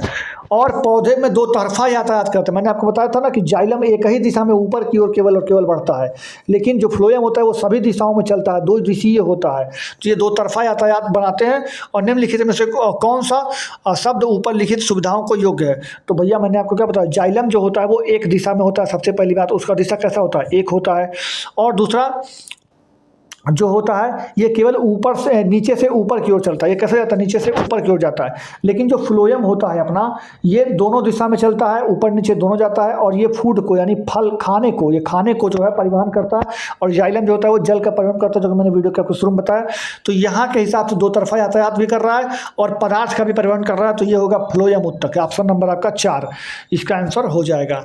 बाकी आपको मैं आगे बताता हूँ। चलिए देखिए, अगला क्वेश्चन लिखा हुआ, रक्त और उत्तकों के बीच पोषक तत्वों का अवशोषण और शोषण गैसों का आदान प्रदान होता है। तो फ्रेंड्स मैंने आपको दिखाया हूँ, यहाँ पे देखिएगा, जो रक्त और उत्तकों के बीच, जैसे मान लीजिए आपका ये उत्तक है, जैसे मान लीजिए, चलिए मैं आपको एक उत्तक बना दिया हूँ, ये आपका उत्तक हो गया। और यहाँ से आपका रक्त आ रहा है, इस रक्त में मान लीजिए ऑक्सीजन है, और इस उत्तक के पास में CO2 रखा हुआ है। तो क्या करेगा, ऑक्सीजन जो है इसको ले लेगा, मतलब सॉरी, जो ये खून आएगा, यहाँ पे रक्त आएगा, ये क्या करेगा, ऑक्सीजन इस बेचारे को दे देगा, और यहाँ से उठा लेगा क्या, कार्बन डाइऑक्साइड उठा लेगा यहाँ से। तो ये जो क्रिया होती है वो होती है किसमें? वो होती है केशिकाओं में। केशिकाएं क्या होती हैं, वो जो आपके उत्तक के अंदर जो कोशिकाएं होती हैं छोटी छोटी, उन कोशिकाओं में बहुत पतली पतली नसें होती हैं, उन्हीं को बोलते हैं केशिकाएं। और इसी जगह पर जो है आपके O2 और CO2 का जो है आदान प्रदान हो जाता है। तो वही आपका बोल रहा है कि श्वसन गैसों यानी ऑक्सीजन और कार्बन डाइऑक्साइड का आदान प्रदान कहाँ होता है? तो केशिकाओं में होता है, ये कि आपका मैंने बता दिया। अगला क्वेश्चन जो लिखा हुआ है, मानव शरीर में निम्नलिखित में से किस भाग में पसीने की ग्रंथियां अनुपस्थित होती हैं? मतलब वहाँ पे पसीना बनता ही नहीं है। देखिए, खोपड़ी में तो आपके पसीना आता है, जब आपके सर में पसीना आ जाता है, तभी ना बोलते हैं लोग कि जब आप मेहनत करेंगे तो आपके सिर से लेकर के आपके जो है नीचे तक पसीना पसीना हो जाएगा। यानी खोपड़ी में तो पसीना बनता ही बनता है। बगल में भी आपके पसीना बनता नहीं, जो काख होता है उसको बगल भी बोलते हैं, तो काख में भी आपका पसीना बनता ही बनता है। हथेली में जो है उसमें भी देखेंगे बहुत से लोगों को बीमारी भी होती, मतलब बहुत से लोग मुट्ठी को बंद कर लेते हैं तो थोड़ी देर बाद उनके हथेली में पसीना आ जाता है। तो हथेली में भी पसीना होता ही होता है, लेकिन ओठ में आपके कभी पसीना नहीं आता है। आप कभी महसूस किए होंगे आपके जो आपके ओठ होते हैं, उस ओठ में कभी पसीना नहीं बनता है। हाँ, ओठ को हम लोग नरम कैसे रखते हैं? तो अपने थूक यानी लार जो होता है, आपने लार से हम ओठ को हमेशा नरमी बनाए रखते हैं उस पर, लेकिन ओठ में कभी भी पसीना नहीं आता है। अगर ओठ में पसीना आता तो आपको नमकीन नमकीन महसूस होता रहता है हमेशा हमेशा, लेकिन ओठ में पसीना नहीं आता है। ओठ को हम लोग नरमी कैसे देते हैं, मतलब ओठ हमेशा नमी कैसे रहता है? तो वो आपके लार से रहता है, आपके थूक से रहता है, इस तरह समझ सकते हैं। चलिए मैं आपको आगे बताता हूँ। अगला क्वेश्चन, एक ऊंचे पेड़ से मिट्टी में से पानी और खनिज पदार्थ को खींचने वाला कौन जिम्मेदार? देखिए यहाँ पे पानी खींचना है, क्या खींचना है? पानी खींचना है। और कहाँ से खींचना है? तो जमीन से खींचना है, ऊपर की तरफ। एक दिशा की बात कर दिया, पानी खींचने की बात कर दिया, तो कौन सा होगा आप ही बताइए? ये जो बल होता है इसको बोलते हैं जाइलम कोशिका। जाइलम कोशिका ये काम करती है, और किसके मदद से करती है? तो सक्शन फोर्स होता है, सक्शन बल बोलते हैं। देखिए यहाँ पे लिखा हुआ है आपको थर्ड ऑप्शन में, सक्शन बल। सक्शन बल जिसको वैक्यूम बल भी बोलते हैं, यानी निर्वात बल भी बोलते हैं। निर्वात, जैसे आपका जो मोटर होता है ना पानी वाला, ये भी वही सक्शन फोर्स लगा देता है, तो इसलिए आपका पानी ऊपर नीचे जमीन से आपकी टंकी में चला जाता है। उसी तरह से यही बल जो है आपके पेड़ पौधे भी लगाते हैं, जिसकी मदद से वो पानी जो है वो आपकी पत्तियों तक पहुंच जाता है। इसको दूसरा नाम जो है आपका निर्वात बल भी बोल सकते हैं, और इसका तीसरा नाम जो कि और भी जगह पे कंपटीशन में केशिकात्व बल भी बोलते हैं। केशिकात्व क्रिया भी बोलते हैं, या केशिकात्व बल भी बोला जाता है। तो ये सब आप याद रखेंगे ये सब टर्म्स। बाकी लिखा हुआ है कि मछली जैसे जंतु अपने अपशिष्ट पदार्थ गैसीय रूप में उत्सर्जित करते हैं। तो देखिए भैया, मैं आपको बता देता हूँ, ये एक तरह से रटने की बात होती है, लेकिन मैं आपको मछली जो होती है वो अमोनिया छोड़ती है। NH3 जो होता है, अमोनिया जो होती है, अमोनिया गैस को मछली डायरेक्ट बाहर निकाल देती है। हम लोग डायरेक्ट अमोनिया को बाहर नहीं निकाल पाते हैं, समझिएगा माध्यम से। हम लोग क्या निकालते हैं? यूरिया निकालते हैं। क्या निकालते हैं? यूरिया। तो हम लोग निकालते हैं यूरिया। तो यूरिया का फार्मूला अगर आपसे कोई पूछे तो NH3CONH3, आप समझिएगा, NH3CONH3। NH3CONH3 जो होता है वो ये जो है यूरिया का फार्मूला होता है। यह एक पहला कार्बनिक पदार्थ है जिसको लैब में बनाया गया था, प्रयोगशाला में बनाया गया था। आपको मैं फिर से बता देता हूँ। देखिए, जो NH3 होता है, NH3CO NH3 जो ये होता है यूरिया का फार्मूला। यह एक पहला कार्बनिक पदार्थ था जिसको प्रयोगशाला में बनाया गया था। तो आपसे पूछेगा क्वेश्चन कि पहला कार्बनिक पदार्थ जिसको प्रयोगशाला में बनाया गया था तो वो है यूरिया, जिसका रासायनिक सूत्र NH3CONH3 होता है, जो कि मैंने अब लिख दिया आपको। अब मैं इसके बारे में चर्चा करता हूँ। तो हम लोग जो अपने मूत्र में निकालते हैं वो निकालते हैं यूरिया, यानी हम इसी को जो है अपने मूत्र के माध्यम से बाहर निकालते हैं। फिर ये जो मूत्र जो हम लोग बाहर निकाल देते हैं उसके थोड़ी देर बाद जब 1-2 घंटा 4 घंटा बीत जाता है तो ये यूरिया जो है वो अमोनिया में बदल जाता है। तो जो आप देखे होंगे कि पेशाब से बाहर, जब आप पेशाब घर के बाहर देखे होंगे कि आपको गंध आती है तो वो अमोनिया गैस की गंध होती है।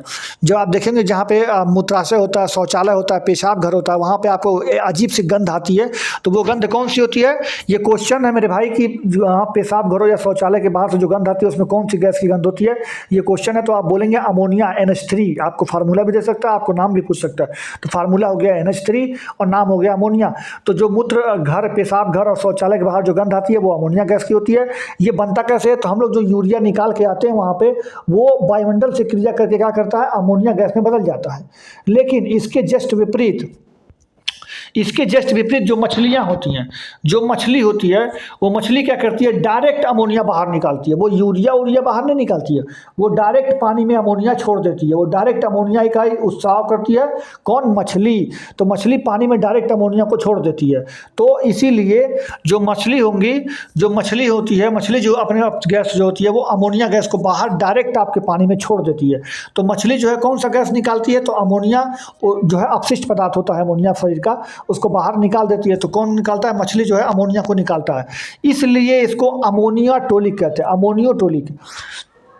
यानी अमोनिया गैस को निकाला तो अमीनोटोलिक, अमीनोटेलिक जो है इसको बोलते हैं। तो मछली को कौन सा जंतु बोलते हैं? मछली का दूसरा मतलब एक तरह से इसको अमीनोटेलिक भी बोलते हैं। अमीनोटेलिक यानी कि ये अमोनिया डायरेक्ट बाहर निकल रहा है इसलिए इसको अमीनियोटेलिक बोलते हैं। लेकिन हम लोग को बोलते हैं यूरियोटेलिक। हम लोग को क्या बोलते हैं? यूरियो, क्योंकि हम लोग यूरिया बाहर निकालते हैं, बाद में वो अमोनिया बनता है। तो हम लोग को कौन क्या बोलते हैं? यूरियोटोलिक, यूरियोटेलिक बोलते हैं। यूरियोटेलिक जो है हम लोग को बोला जाता है क्योंकि हम लोग बाहर क्या निकालते हैं? यूरिया निकालते हैं, बाद में वो अमोनिया में बदल जाता है। तो मछली को बोलते हैं मछली को बोलते हैं अमोनियोटेलिक क्योंकि वो अमोनिया बाहर निकालती है डायरेक्ट। और हम लोग को बोलते हैं यूरियोटेलिक क्योंकि हम लोग जो है यूरिया निकालते हैं जो कि बाद में अपघटित होकर के अमोनिया गैस निकल जाता है, जो कि बहुत ही गंधहीन गैस होती है, मतलब गंध वाली गैस होती है। ठीक है, तो ये बात आपका क्लियर हो गया कि अमोनिया गैस को उत्सर्जित करती है। अगला मैं आपको जो है क्वेश्चन यहाँ पर आपके हैं, उस क्वेश्चन को पढ़ाने से पहले मैं आपको कुछ चीज़ें ऊपर समझा देता हूँ। यहाँ पे पादपों में जनन हमारा चैप्टर आ गया है, अगला चैप्टर। तो इस पादपों में जनन चैप्टर को मैं पढ़ाने से पहले, आपको इसका क्वेश्चन कराने से पहले कुछ NCERT के तथ्य जो कि मैं आपको ऊपर जो है रख रहा हूँ, इसको आप समझने की कोशिश कीजिएगा। क्योंकि जब ये तक हेलो फ्रेंड्स, तो जैसे कि आपको बता दूं, यहाँ पर आप देख सकते हैं ये अनअकैडमी का लाइव क्लासेस मैं ले रहा हूँ। अनअकैडमी ऐप पर आपका मेरा लाइव क्लासेस हो रहा है, साइंस मैराथन चल रहा है। तो साइंस का SCERT और NCERT पर बेस्ड क्वेश्चंस क्लास 7 के अभी चल रहे हैं, जिसका क्लास 3 क्लास हो चुका है। तो 3 क्लास के आपको लिंक आपको यहाँ पर मिल जाएंगे। उसके साथ ही साथ आप अनअकैडमी पर जुड़कर हमसे पढ़ना ना भूलें। शाम को 5 बजे आप हमसे लाइव क्लासेस में अनअकैडमी पर जुड़कर पढ़ सकते हैं, जिसका लिंक आपको डिस्क्रिप्शन में भी दे देंगे, टेलीग्राम में भी दे देंगे आपको, और यहाँ पर आपके कमेंट बॉक्स में भी मैं पिन कर दूँगा। तो आप यहाँ पर जो है वहाँ से जुड़ करके आप अनअकैडमी पर लाइव क्लासेस देखना ना भूलिएगा। तो SCERT और NCERT का मैं वहाँ पर आपको करा रहा हूँ। तो आप वहाँ पे जुड़ करके अनअकैडमी के ऐप पर आप पढ़ लीजिएगा। शाम को 5 बजे, डेली शाम को 5 बजे आपके यहाँ पे क्लासेस होता है अनअकैडमी ऐप पर। तो मैं उसका लिंक आपको दे दूँगा, या फिर आप अनअकैडमी ऐप पर जाकर के मुझे राहुल गुप्ता नाम से सर्च करके आपको लोगों में यही DP आपको मिल जाएगा। तो ये DP आप देख करके आप जान सकते हैं। तीसरे नंबर पर आएगा सर्च करने पर, राहुल गुप्ता करके जब सर्च करेंगे आप तो ये मिल जाएगा। या फिर आपको डायरेक्ट मैं लिंक दे रहा हूँ, वहाँ से आप जुड़ करके पढ़ सकते हैं। तो चलिए मिलते हैं, आप लोग पढ़िएगा जरूर आकर के शाम को 5 बजे। जब तक ये आप ये पढ़ेंगे नहीं तब तक आपको नीचे क्वेश्चन समझ में नहीं आएंगे। तो मैं ये क्वेश्चन आपको दिखाता हूँ। देखिए, जो हम लोग का ये है, आप इसको समझिएगा ये है क्या। सबसे पहले तो हमारे जो है पादप के अंदर, पादप जो है या फिर जंतु जो भी हो, जंतु या फिर पादप जो है, सबसे पहले जानिए जनन होता कैसे है। जनन जो होता है कैसे होता है? तो जो जनन होता है वो 2 तरह से होता है।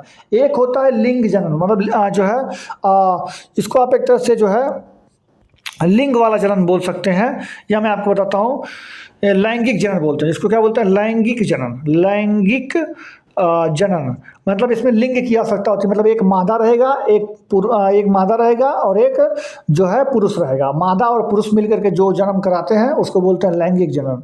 और जो हमारा जो जनन जिसमें मादा और पुरुष की आवश्यकता नहीं होती है, जिसमें लिंग की आवश्यकता ही नहीं होती है, उसको बोलते हैं अलैंगिक जनन। क्या बोलते हैं? अलैंगिक जनन। तो अलैंगिक जनन का मान बता रहा हूँ, तो ये हो गया अलैंगिक जनन। जैसे अलैंगिक जनन में क्या होता है, जैसे हम गुड़हल का पौधा लाए, उसको काट के गाड़ दिए, मतलब कोई भी गुड़हल की डाली ले आए, गुलाब की डाली ले आए। गुलाब आप देखे होंगे, सबसे कॉमन एग्जाम्पल है, गुलाब का पेड़ होता है, उसके हम लोग डाली को काट के जमीन में गाड़ देते हैं, वो जन्म वहाँ से एक नया पौधा निकल जाता है।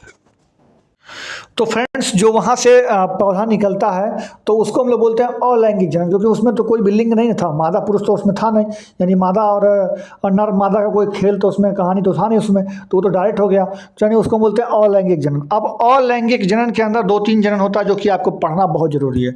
जैसे अलैंगिक जनन जिसमें लिंग की आवश्यकता नहीं होती है, अलैंगिक जनन में, तो इसमें इसका जो जनन होता है, इसमें जो है नर और मादा की कोई आवश्यकता नहीं होती है। इसका जनन जो है पौधे के किसी भाग से या फिर पौधे के किसी भी रूप से हो जाता है। जैसे कि हम एग्जाम्पल देंगे विखंडन।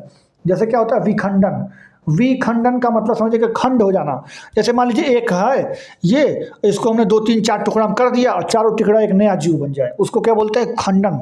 खंडन विधि द्वारा, यानी विखंडन द्वारा। जैसे ही आपका ये प्लेनेरिया और हाइड्रा, प्लेनेरिया और हाइड्रा एग्जाम्पल बहुत इंपॉर्टेंट है। तो प्लेनेरिया और हाइड्रा जो होता है, ये खंडन विधि द्वारा अपना जन्म कर लेता है, विखंडन द्वारा। विखंडन खंडन, तो आप इस विखंडन की विधि द्वारा कौन सा जंतु जो होता है अपना जन्म करता है? तो या प्लेनेरिया और हाइड्रा। होता क्या है कि जैसे मान लीजिए एक प्लेनेरिया है या फिर एक हाइड्रा है, ये क्या होगा, इसका शरीर कई भागों में बट गया। जब बट गया तो यहाँ से देखिए 1 2 3 ठो प्लेनेरिया और हाइड्रा बन के निकल गए। उसी तरह से देखिए ये हाइड्रा है, इसका शरीर 1 2 3 टुकड़ों में बट गया। अब 3 नहीं 40 टुकड़ा में बांट देंगे तो 40 नया जो है बन जाएगा जीव। देखिए 1 2 3 जीव यहाँ पे बन गया। तो जिसका जो जीव शरीर जो है कट पीट के 2-3 टुकड़ा हो जाए, खंड हो जाए, खंड हो जाए, तो उसके बाद वहां से एक नया जीव बन जाए, उसको बोलते हैं खंडन विधि द्वारा जनन। ये होता है अलैंगिक है, इसमें कहीं नर मादा का रोल नहीं है। ये अलैंगिक जनन का एक प्रकार है जिसको बोलते हैं खंडन जनन या द्विखंडन जनन। तो ये एक तरह का ये होता है। इसी में एक और भाग जो होता है, इसमें आप जैसे ये 3 ठो यहाँ दिखाया गया है ना, आप इसको 4 टुकड़ा 5 टुकड़ा में भी करेंगे तो वहाँ से 4-5 जीव बन के तैयार हो जाएगा। उसी तरह से एक होता है द्विखंडन। एक होता है क्या? द्विखंडन। द्विखंडन, द्विखंडन का मतलब ये है कि यहाँ पर 2 ही खंड कर सकते हैं तभी वो बने। जैसे अमीबा, इसका एग्जाम्पल क्या होता है? अमीबा। अमीबा के अंदर कौन सा विखंडन होता है? तो द्विविखंडन होता है। यानी द्विखंडन जो होता है किसके अंदर होता है? तो अमीबा के अंदर होता है। ये क्या होता है? ये 2 भागों में बट जाता है, मतलब इसका एक कोशिका जो है या एक जीव जो होता है वो 2 जीव में बट जाता है, तो उसको बोलते हैं द्विविखंडन। यह भी एक अलैंगिक जनन का एक उदाहरण है। तो इसमें जो खंड हो जाता है, अगर बहुत सारा हो जाएगा तो उसको आप केवल विखंडन बोलेंगे, लेकिन अगर खाली 2 बन रहा है तो उसको द्विविखंडन बोलते हैं। द्वि मतलब 2 होता है, द्विविखंडन बोलते हैं, जिसको एग्जाम्पल अमीबा होता है। और अगर आपका खंडन बोलेगा तो आपके इसका प्लेनेरिया और हाइड्रा भी इसका एग्जाम्पल होता है। तो ये आपका एग्जाम्पल बहुत इंपॉर्टेंट है, उसके साथ साथ आपका जो है प्रोसेस भी मैंने आपको बता दिया। अगला होता है मुकुलन। मुकुलन विधि का जो एग्जाम्पल है, यह भी एक अलैंगिक जनन है। इसमें भी नर मादा का कोई योग नहीं है, मैं सारा अलैंगिक जनन के बारे में बता रहा हूँ। जो हाइड्रा होता है और जो खमीर होता है। हाइड्रा देखिए यहाँ पे द्विखंडन या विखंडन के द्वारा भी बन रहा था, और हाइड्रा मुकुलन के द्वारा भी बन रहा है। हाइड्रा किसके द्वारा भी बन रहा है? हाइड्रा दोनों में आ रहा है, मुकुलन में भी आ रहा है और द्विखंडन विखंडन में भी आ रहा है। तो ये हाइड्रा क्या होता है? ये देखिए हाइड्रा आपको दिख रहा है, और इसी हाइड्रा के नीचे आप देखिए, ये देखिए यहाँ पर एक छोटा सा बडिंग, आपको मैं फिर से दिखा देता हूँ। ये जो हाइड्रा के जो नीचे यहाँ पर आपको जो छोटा सा दिख रहा है बडिंग, यानी आपको आलू देखे हैं, आलू, तो आलू में क्या होता है देखेंगे आप, आँखा निकल जाता है। आँखा जिसको आप बोलते हैं, अखुआ गया है ऐसे बोलते हैं आप, तो अखुआ जो निकल जाता है, आँखा जो निकल, जैसे आप गन्ना भी देखे होंगे तो गन्ने में भी अखुआ निकल जाता है, अखुआ जाता है। तो उसी तरह से हाइड्रा में भी क्या होता है, नीचे से आँखा निकल जाता है, और यही अखुआ बड़ा होकर के एक नया हाइड्रा का जन्म कर देता है। इसी क्रिया को क्या बोलते हैं? मुकुलन बोलते हैं। और मुकुलन का एग्जाम्पल क्या होता है? हाइड्रा और ईस्ट यानी जिसको खमीर भी बोलते हैं। तो हाइड्रा और खमीर, ईस्ट जो होता है, ये मुकुलन विधि का एग्जाम्पल होता है। और मुकुलन कैसे होता है जो कि मैंने आपको बता दिया। अब आ गया अगला एग्जाम्पल हम लोग का बीजाणु बीजाणु स्पोर जनन यानी बीजाणु जनन। इसमें क्या होता है, जो पेड़ होता है, जो जीव होता है, वो अपने जो है कुछ ऐसे हवा में पार्टिकल्स को निकाल देता है, और ये पार्टिकल्स जहाँ भी गिरेंगे वहाँ से एक नया जो है उसी तरह का एक जन्म ले लेगा, जिसको राइजोबियम जो होते हैं दलहनी पौधे उसके नीचे होते हैं ये सारे, तो ये इसी तरह से होते हैं, तो इसको बीजाणु जनन बोलते हैं, जिसमें आपका ये बहुत सारे एग्जाम्पल्स होते हैं। तो मेनली आपको राइजोबियट्स के एग्जाम्पल आपको याद रखने होंगे, ठीक है। तो ये सारी चीज़ें आपको हो गया। बाकी में चलिए अलैंगिक जनन के बारे में यहाँ पे आपको दिया हुआ है। द्विखंडन जनन यहाँ पे भी देखिए लिखा हुआ है, जो कि मैंने आपको बता दिया कि अमीबा में होता है द्विखंडन जनन, और प्लाज्मोडियम जो कि होता है, प्लाज्मोडियम जो कि मलेरिया का एक पैरासाइट भी होता है, तो प्लाज्मोडियम में होता है बहुखंडन, मतलब एक ही शरीर उसको 5, 10, 12, 50 भाग में तोड़ देंगे तो 50 भागों से नया जीव बना देगा, तो उसको बोलते हैं बहुखंडन। तो बहुखंडन मतलब बहुत सारा कोशिका बने, बहुत सारा विभाजन हो, और द्विखंडन यानी जो 1 से 2 बने उसको बोलते हैं अमीबा, अमीबा को बोलते हैं द्विखंडन, और प्लाज्मोडियम को बोलते हैं बहुखंडन। देखिए एग्जाम्पल बहुत इंपॉर्टेंट है। अगला लिखा हुआ है खंडन। खंडन मतलब केवल खंड होगा, काय खंड होगा इसका कोई गारंटी नहीं है, तो आप इसको दुइये में मान लीजिए, या छोटे छोटे खंड में करेंगे तो नया जीव बना देता है, इसको स्पाइरोगैरा बोलते हैं। स्पाइरोगैरा को अगर आप काट देंगे छोटा छोटा तो वो अलग अलग जीव वहाँ से बन जाएगा, इसको खंडन बोलते हैं, जो कि मैंने आपको ऊपर बता दिया है। तो ये मैंने आपको जो बताया ऊपर, ये आपके लिए बहुत इंपॉर्टेंट था, जो कि क्वेश्चंस करने के लिए आपको नीचे बहुत जरूरी थे। बाकी कुछ आएगा तो मैं वहाँ पे समझाता रहूँगा। तो अगला क्वेश्चन आपके स्क्रीन पर ये रहा कि निम्नलिखित में से कौन सा अलैंगिक जनन का प्रकार नहीं है। खंडन तो जल अलैंगिक जनन का प्रकार होता है ना, मैंने आपको ऊपर बताया। मुकुलन भी होता है, क्योंकि मैंने आपको ऊपर बताया, और स्पोर जनन यानी बीजाणु जनन भी मैंने आपको बताया है। तो ये तीनों जो है मुकुलन का अलैंगिक जनन का प्रकार है। तो पूरा कौन सा नहीं है, तो भैया इसमें तो कोई है जो नहीं है, तो इनमें से कोई नहीं, चौथा में से चौथा ऑप्शन होगा, इनमें से कोई नहीं, मतलब सारे के सारे क्या है अलैंगिक जनन के एग्जाम्पल है। अगला लिखा हुआ है क्वेश्चन कि निम्नलिखित में से जीवों में मुकुलन विधि द्वारा कौन सा प्रजनन करता है। भैया मुकुलन विधि द्वारा कौन करता है, अभी मैंने आपको बताया ईस्ट और हाइड्रा। ईस्ट और हाइड्रा जो होते हैं, यानी ऑप्शन नंबर 2 जो होगा इसका राइट आंसर होगा, यही जो है मुकुलन विधि द्वारा अपना जो है नया जीव जनन प्रजनन करते हैं, ठीक है। बाकी लिखा है मॉस और फर्न।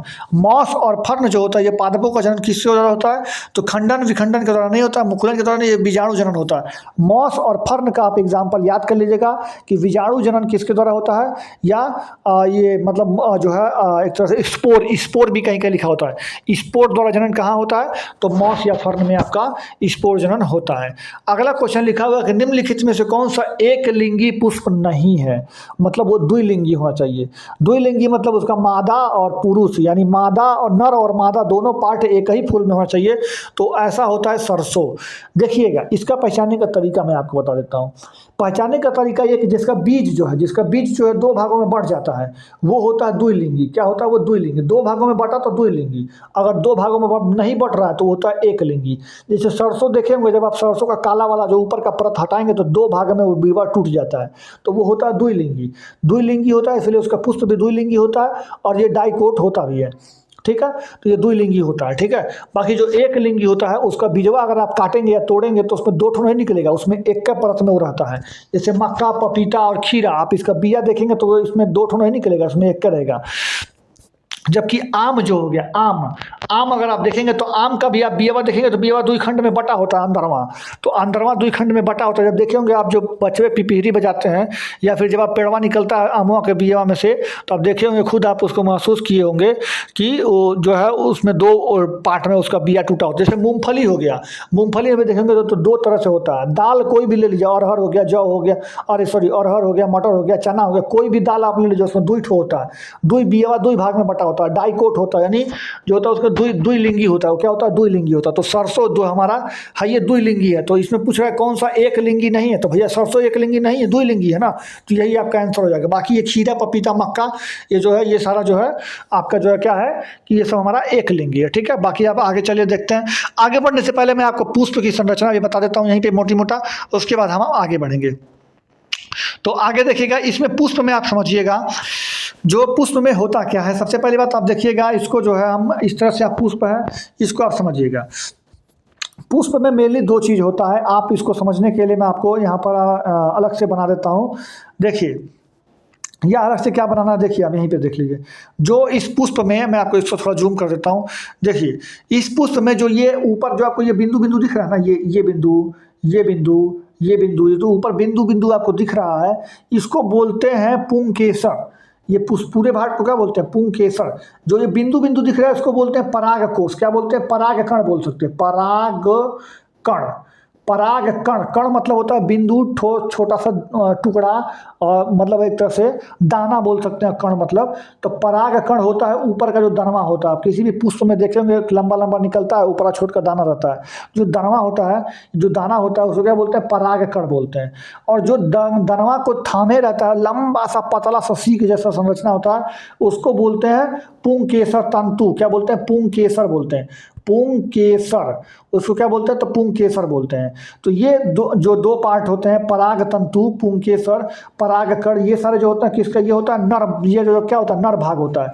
तो नर भाग में क्या क्या होता है, तो पुंकेसर होता है, परागकण होता है, और पुंकेसर तंतु जो होता है ये हमारा होता है नर पार्ट, जिसको आप बोलते हैं पुंकेसर। ठीक है, तो ये हो गया नर पार्ट। अब फीमेल में क्या होता है, नहीं जो मादा पार्ट होता है पुष्प का, उसमें होता है वर्तिका, वर्तिकाग्र और अंडाशय।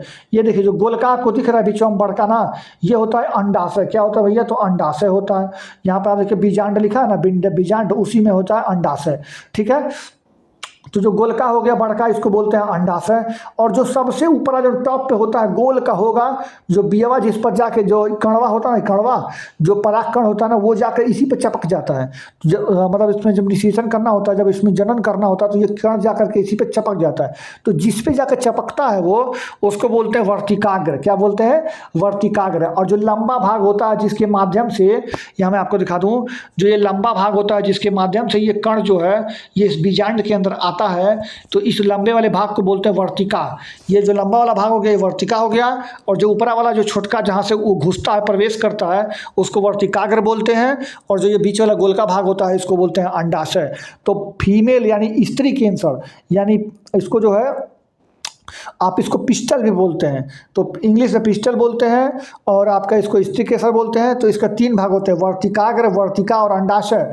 जबकि जो पुष्प का हमारा जो नर पार्ट होता है, जो यानी जो है आप इसको पुरुष बोल सकते हैं, मेल पार्ट होता है। मेल पार्ट में पुंकेसर होता है, परागतंतु, परागकोश होता है, ये सारा चीज़ जो होता है आपके नर पार्ट होते हैं। बाकी स्त्री पार्ट होता है वर्तिका, वर्तिकाग्र और अंडाशय। 3 चीज़ आप याद रखिए, वर्तिका, वर्तिकाग्र और अंडाशय होता है हमारे स्त्री केसर, यानी जो है आपके पिस्टल में। बाकी जो आपका ये होता है परागतंतु, परागकण और पुंकेसर जो होता है, ये आपके जो है नर पार्ट में होते हैं। तो ये बात आपको जो है जानना बहुत ज़रूरी था, जो कि मैंने आपको बता दिया। बाकी ये जो पंखुड़ी होती है, ये भंवरा हो गया, कीट पतंग को अपनी ओर आकर्षित करने के लिए, कि बहुत खूबसूरत दिखेगा तभी ना कोई चीज़ आएगा, तो अपनी ओर आकर्षित करने के लिए जो चीज़ें बनाई जाती हैं उसको बोलते हैं पंखुड़ी। और बाह्य जब दल होता है, जो हरा हरा कलर का होता है, जो हरा हरा कलर का होता है, इसको अंग्रेजी में सेपल बोलते हैं। क्या बोलते हैं, सेपल। अंग्रेजी में बोलते हैं सेपल, और हिंदी में बोलते हैं बाह्य दल। जो हरे कलर का होता है, फुलवा के नीचे जो इस पर टीका होता है, फुलवा हरा हरा होता है, उसको सेपल बोलते हैं, बाह्य दल बोलते हैं। तो ये होता है आपका इसी के ऊपर जो है फूल टीका होता है। और जो पंखुड़ी होता है इसको स्टेपल बोलते हैं। तो स्टेपल जो होता है इसको बोलते हैं, तो ये सेपल होता है, स्टेपल जो होता है तो इसको बोलते हैं हम लोग पेटल होता है सर। तो ये हिंदी में, तो पंखुड़ी आप हिंदी में जानिए और अंग्रेजी में जानिए बाह्यदल। तो ये दोनों चीज़ें मैंने आपको बता दिया। इसका जो है जन्म से कोई मतलब नहीं होता है पंखुड़ी और बाह्यदल का, लेकिन फूल को खिलने के लिए, उसको सुंदर दिखने के लिए, जिससे भंवरा कीट पतंग आकर्षित हो, और फूल को स्थायित्व प्रदान करने के लिए आवश्यक होता है। लेकिन ये 3 पार्ट जो होता है ये जो है निषेचन में भाग लेता है, वर्तिका, वर्तिकाग्र और अंडाशय। और यहाँ पे परागतंतु, पुंकेसर जो है ये आपके स्त्री मतलब एक तरह से फूलों के अंदर जो है, पुष्पों यानी पादपों के अंदर जो है जनन के अंदर भाग लेते हैं। ये बात मैंने आपको बता दी। अब आप वीडियो को, अब आप इसके क्वेश्चंस को आंसर बहुत आसानी से दे पाएंगे। लिखा हुआ निम्नलिखित में से पुष्प के नर प्रजनन भाग के घटक नहीं है। अब नर पर जो होता है, क्या क्या होता है नर में, मैंने आपको बताया कि परागकोश तो होता है, ये जाहिर सी बात है, पुंकेसर भी होता है, तंतु भी होती है। ये 3 पार्ट जो होता है ये आपका कौन सा होता है, नर वाला पार्ट होता है। लेकिन वर्तिका, वर्तिकाग्र और अंडाशय, ये 3 चीज़ कहाँ होता है, तो फीमेल वाले में, स्त्री कैंसर में होता है, जो कि मादा वाला भाग होता है। तो ऑप्शन नंबर 4 यहाँ पर आपका राइट आंसर होगा। अगला क्वेश्चन लिखा है युग्मजन, यानी युग्म युग्मनज बनाने के लिए नर और मादा युग्मकों को युग्मन का प्रक्रम कहलाता है, निषेचन कहलाता है। क्या कहलाता है? निषेचन। यानी जहाँ पे नर और मादा एक हो जाए, नर और मादा एक हो जाए और एक हो करके एक पुष्प को निर्माण कर दें और वहाँ के बाद जो है वह एक फल में बदल जाए, उस क्रिया को क्या बोलते हैं? निषेचन बोलते हैं। अगला लिखा हुआ है कि पौधे का निम्नलिखित में से कौन सा भाग लैंगिक प्रजनन के भाग में नहीं लेता, मतलब लैंगिक प्रजनन में भाग नहीं लेता है।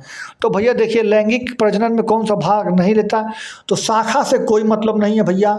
शाखा मतलब कौन सा भाग जो है लैंगिक प्रजनन में भाग लेता है, तो देखिए शाखा से कोई मतलब है भाई। पेड़ का जो डाली होता है, डाली से प्रजनन का कोई रिलेशन नहीं है, कोई काम नहीं है उसका। हाँ भैया, फूल तो भाग लेता है, उसके बीज भी भाग लेते हैं, उसका फल भी भाग लेता है। तो ये फल, फूल और बीज, इन्हीं तीनों चीज़ों से तो उसका नया संतान बनता है। तो नया संतान बनने के लिए 3 चीज़ की आवश्यकता होती है, शाखा का कोई लेना देना नहीं है। तो ऑप्शन नंबर 2 जो है 1, 2, 3 इसका आंसर एकदम सही हो जाएगा। अगला क्वेश्चन लिखा है, अगला क्वेश्चन मैं आपको बताऊं तो लिखा है, लीला ने देखा कि साफ पानी वाला एक तालाब के भीतर हरे शैवाल से ढक गया है। प्रजनन की किस विधि द्वारा शैवाल इतनी तेजी से फैल गया है? तो देखिए भैया, जो इसमें जो इस होता है, स्पोर प्रजनन होता है आपके शैवाल में। तो स्पोर होता है नवोदित होना, इसको हिंदी में कहते हैं, इसको बोलते हैं नवोदित होना, यानी स्पोर प्रजनन इसको बोलते हैं। और हाँ तो फ्रेंड्स, मैंने आपको यहाँ तक बता दिया है क्वेश्चन नंबर 8 तक। तो क्वेश्चन नंबर 8 तक मैं यहीं पे आज रहने देता हूँ, क्योंकि बहुत वीडियो लंबा हो चुका है ऑलरेडी। तो लगभग 1 घंटे का वीडियो हो गया, तो अब इसको मैं रहने देता हूँ यहीं पे, क्योंकि मेरी थोड़ी तबीयत भी ठीक नहीं लग रही है। अब मैं इस चैप्टर को 2-4 क्वेश्चन ही और बचे हुए हैं इस चैप्टर में, उसके बाद अगला चैप्टर दोनों एक साथ में करा दूंगा आपको अगले वीडियो में। तो इसका अगला आप जो है 5वां वीडियो जो है कल परसों, कल आपको 5वां वीडियो इसका मिल जाएगा। कल आपको 3 बजे, डेली आपको 3 बजे के लगभग में, आपको 3-4 बजे के लगभग में आपको वीडियो मिल जाया करेगा। तो कल इसका अगला पार्ट आ जाएगा, आप देखते लीजिएगा। मतलब इसको कंप्लीट आज कल हम जो है कोशिश करेंगे कि कल क्लास 7th का जो NCERT है वो कंप्लीट हो जाए। नहीं कल तो परसों तो पक्का आपका क्लास 7th NCERT कंप्लीट हो ही जाएगा। तो ये बात आप अपने दोस्तों में शेयर कर दीजिएगा, इस चैनल को सब्सक्राइब करके बेल आइकन दबा दीजिएगा। और हाँ, आप हमसे अनअकैडमी पर जुड़कर पढ़ना ना भूलिएगा। तो उम्मीद करते हैं आपको वीडियो अच्छा लग रहा होगा। तो वीडियो को लाइक, शेयर, सब्सक्राइब तो आपको प्रथम दायित्व बनता ही है, क्योंकि आपको फ्री ऑफ कास्ट इतनी मेहनत लगती है, तो आप उसका जो है रिजल्ट आप हमको देंगे। और अनअकैडमी पर जुड़कर पढ़ना मत भूलिएगा, जिसका लिंक आपको डिस्क्रिप्शन में मिल जाएगा और कमेंट बॉक्स में भी मिल जाएगा। तो चलिए मिलते हैं अगले वीडियो में, तब तक के लिए अपना ख्याल रखिएगा। जय हिंद, जय भारत, धन्यवाद। हेलो फ्रेंड्स, तो जैसे कि आपको मैं बता दूं, यहाँ पर आप देख सकते हैं ये अनअकैडमी का लाइव क्लासेस मैं ले रहा हूँ। अनअकैडमी ऐप पर आपका मेरा लाइव क्लासेस हो रहा है, साइंस मैराथन चल रहा है। तो साइंस का SCERT और NCERT पर बेस्ड क्वेश्चंस क्लास 7 के अभी चल रहे हैं, जिसका क्लास 3 क्लास हो चुका है। तो 3 क्लास के आपको लिंक आपको यहाँ पर मिल जाएंगे। उसके साथ ही साथ आप अनअकैडमी पर जुड़कर हमसे पढ़ना ना भूलें। शाम को 5 बजे आप हमसे लाइव क्लासेस में अनअकैडमी पर जुड़कर पढ़ सकते हैं, जिसका लिंक आपको डिस्क्रिप्शन में भी दे देंगे, टेलीग्राम में भी दे देंगे आपको, और यहाँ पर आपके कमेंट बॉक्स में भी मैं पिन कर दूँगा। तो आप यहाँ पर जो है वहाँ से जुड़ करके आप अनअकैडमी पर लाइव क्लासेस देखना ना भूलिएगा। तो SCERT और NCERT का मैं वहाँ पर आपको करा रहा हूँ। तो आप वहाँ पे जुड़ करके अनअकैडमी के ऐप पर आप पढ़ लीजिएगा। शाम को 5 बजे, डेली शाम को 5 बजे आपके यहाँ पे क्लासेस होता है अनअकैडमी ऐप पर। तो मैं उसका लिंक आपको दे दूँगा, या फिर आप अनअकैडमी ऐप पर जा करके मुझे राहुल गुप्ता नाम से सर्च करके आपको लोगों में यही DP आपको मिल जाएगा। तो ये DP आप देख करके आप जान सकते हैं। तीसरे नंबर पर आएगा सर्च करने पर, राहुल गुप्ता करके जब सर्च करेंगे आप तो ये मिल जाएगा। या फिर आपको डायरेक्ट मैं लिंक दे रहा हूँ, वहाँ से आप जुड़ करके पढ़ सकते हैं। तो चलिए मिलते हैं, आप लोग पढ़िएगा जरूर आकर के शाम को 5 बजे।